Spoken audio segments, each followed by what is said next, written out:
tur halal opo badange segoro, maka diperbolehkan atau dihalalkan memakan hewan yang berada di lautan sekalipun hewan tersebut sudah mati.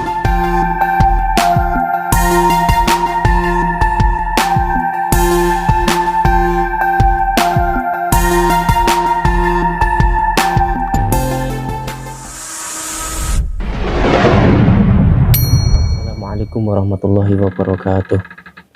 Berjumpa lagi di channel kita Sinau Bareng, dan pada kesempatan kali ini kita akan membahas tentang toharoh atau bersuci. Seperti biasa, sebelum kita mulai, kita tawasul dulu.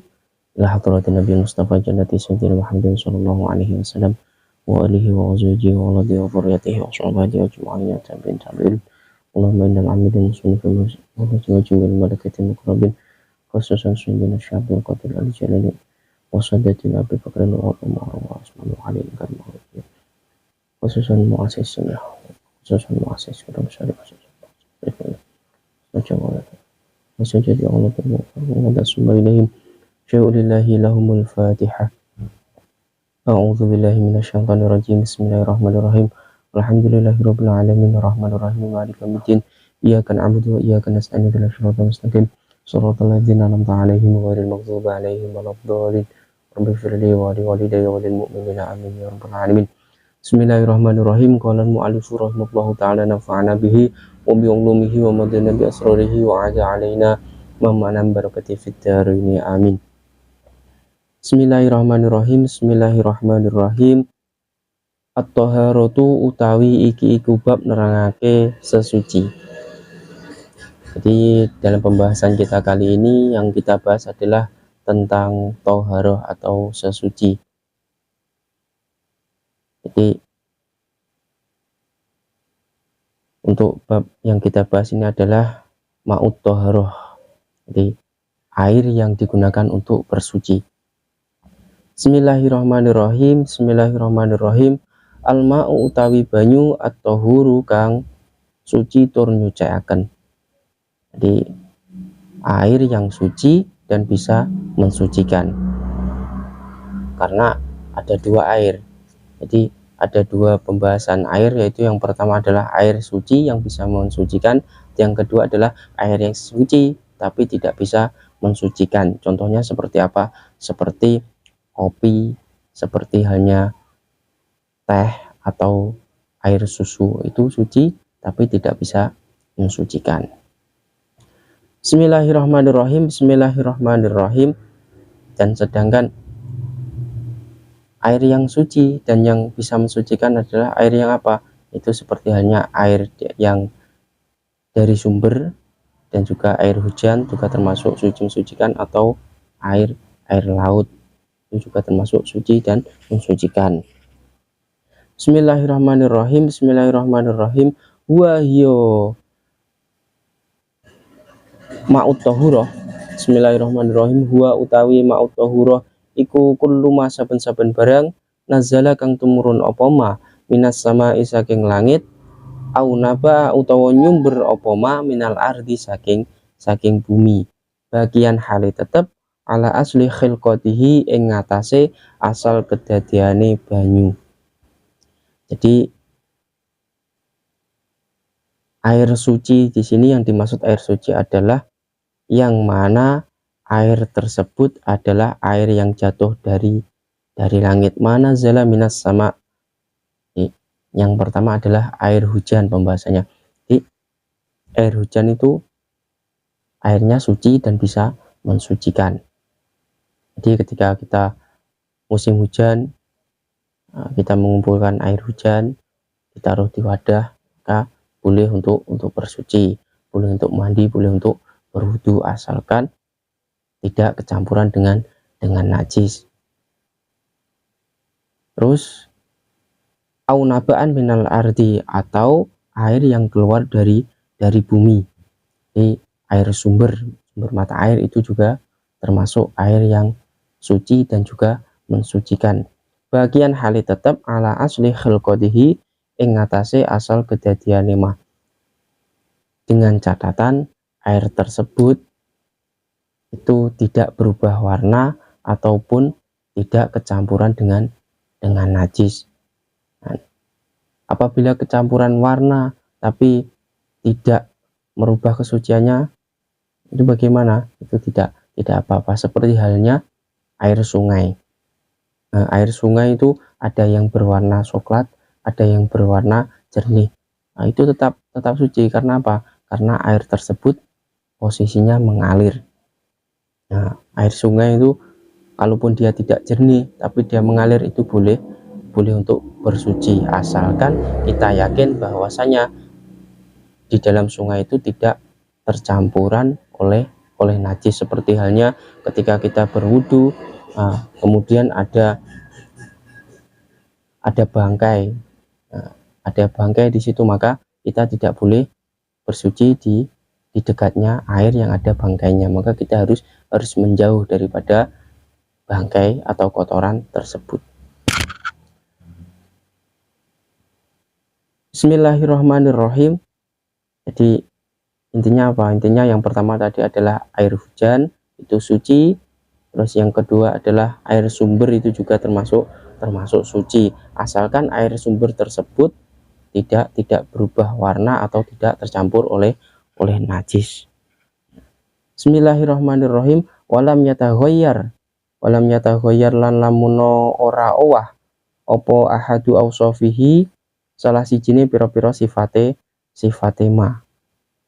Bima sebab barang salah bakang bedol opo ma tohuriyatahu ing kesuciane ma. Jadi, air sumber itu adalah air yang suci ketika air sumber tersebut yang pertama, satu, tidak berubah sifatnya air. Jadi kalau kebanyakan, kalau umumnya air sumber itu pasti jernih.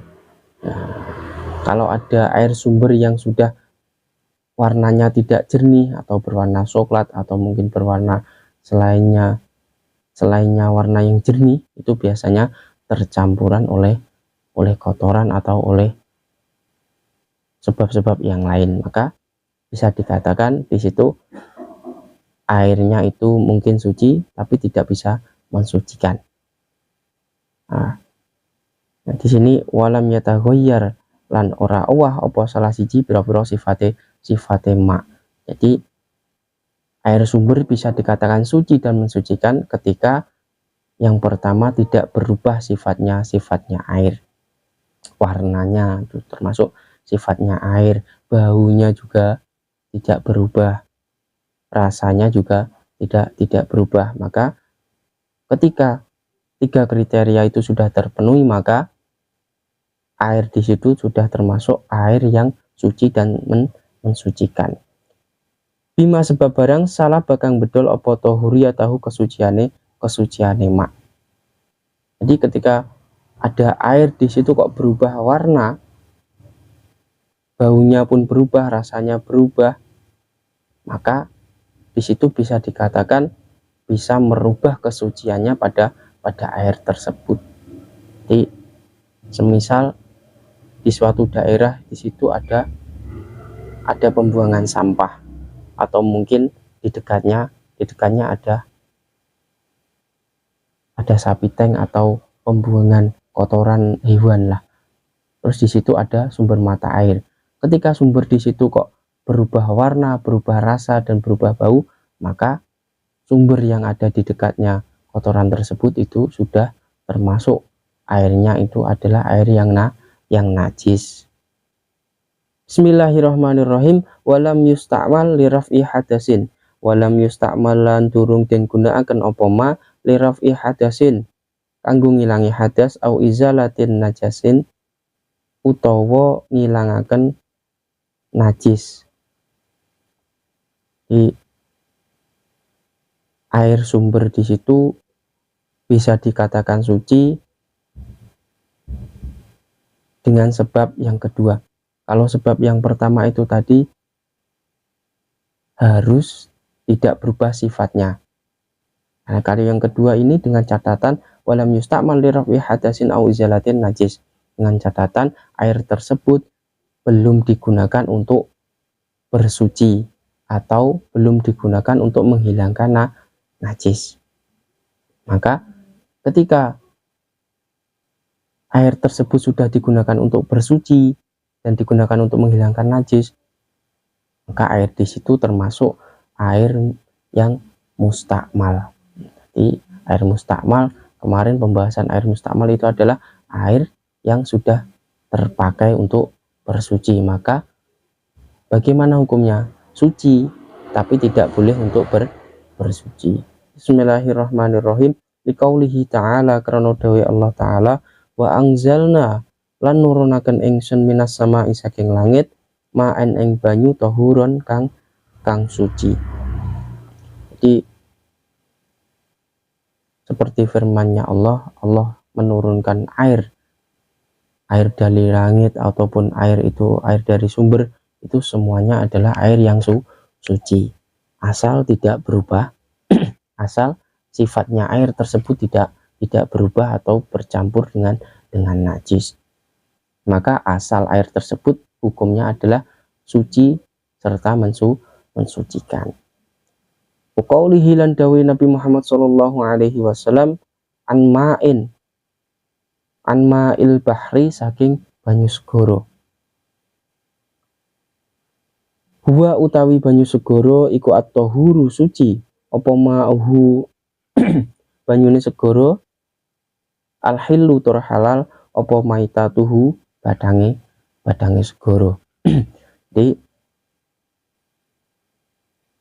Rasulullah sendiri juga pernah bersabda bahwasanya air laut itu juga termasuk air yang suci dan juga mensucikan.